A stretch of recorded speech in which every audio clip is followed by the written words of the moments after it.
नमः शिवाय। जय श्री कृष्णा। कार्तिक मास महात्म्य 26वां अध्याय।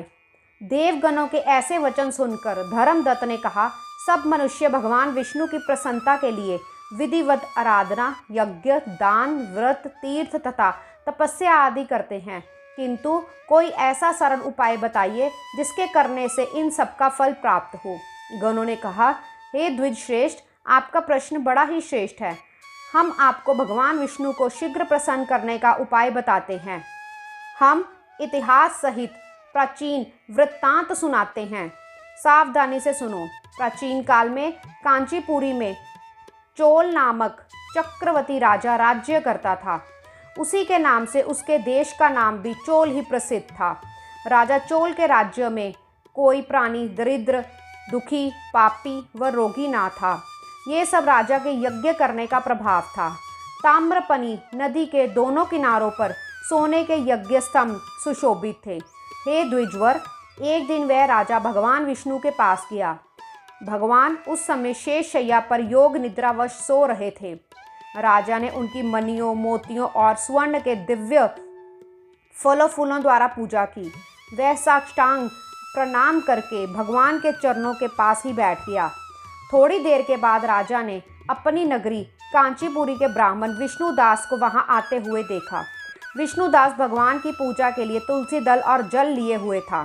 विष्णुदास ने वहां आकर भगवान को विष्णु सूक्त मंत्रों द्वारा स्नान करवाकर मंजरी तथा तुलसी दलों से उनका विधि पूर्वक पूजन किया। विष्णुदास के चढ़ाए हुए दलों से राजा के चढ़ाए हुए मणि, मोती व स्वर्ण के फूल ढक गए। राजा ये देखकर क्रोध से भर गया और बोला, ढोंगी मूर्ख, तूने मेरी चढ़ाई हुई मणियों, मोतियों और सोने के फूलों को तुलसी दल व अपने सादे फूलों से ढक दिया है। तू भला भक्ति करना क्या जाने, क्योंकि तूने मेरे किए हुए विचित्र श्रृंगार को बिगाड़ दिया है। राजा की बात सुनकर विष्णुदास को क्रोध चढ़ गया और वह राजा के गौरव को तुच्छ समझकर कहने लगा, हे राजन, तुम भक्ति करना जानते हो, तुमको अपने धन का घमंड है। बताओ, आज से पहले तुमने भगवान के कितने व्रत किए हैं? देवगण ने कहा। ब्राह्मण की ऐसा वचन सुनकर राजा ने घमंड से हंसकर कहा, हे विप्र, भगवान की भक्ति का अभिमान से तू ऐसी बात कह रहा है, तो मैं पूछता हूँ कि तेरे जैसे भीख मंगे ब्राह्मण में भगवान की भक्ति ही कितनी है, क्योंकि तुमने आज तक भगवान की प्रसन्नता के लिए कुछ भी नहीं किया, ना तो कोई मंदिर ही बनवाया है। तब तुम भला इस प्रकार की भक्ति का, जैसे कि तुम कर रहे हो, क्या गर्व कर सकते हो?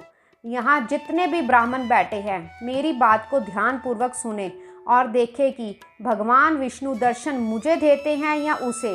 इसके बाद दोनों की भक्ति के संबंध में आप लोग जान लेंगे। देवगण ने कहा। ऐसा कहकर राजा अपने महल में चला गया और वहां जाकर उसने अपने पुरोहित मुदगल को आचार्य बनाकर विष्णु यज्ञ आरंभ किया। उसने उस यज्ञ में अनेकों ऋषि महर्षियों को बुलाया, उनको बहुत सा अनाज और नकदी आदि दक्षिणा दी। जो यज्ञ पहले ब्रह्मा जी ने किया था, वही यज्ञ राजा चोल ने अपनी नगरी चोल में किया। विष्णुदास भी अपने मंदिर में रहकर भगवान की प्रसन्नता के लिए व्रत करने लगा। उसने माघ तथा कार्तिक मास के व्रत किए, तुलसी के वन में पूजन किया और एकादशी के दिन भगवान विष्णु के द्वादक्षर मंत्र का जाप किया। वे भगवान को प्रसन्न करने के लिए गीत गाता रहा और नृत्य करता रहा।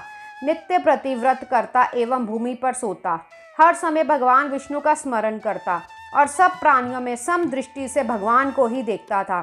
इस प्रकार राजा चौल और विष्णु द्वारा दोनों के आराधना करते हुए बहुत दिन बीत गए। जय श्री कृष्णा। ओम नमः शिवाय।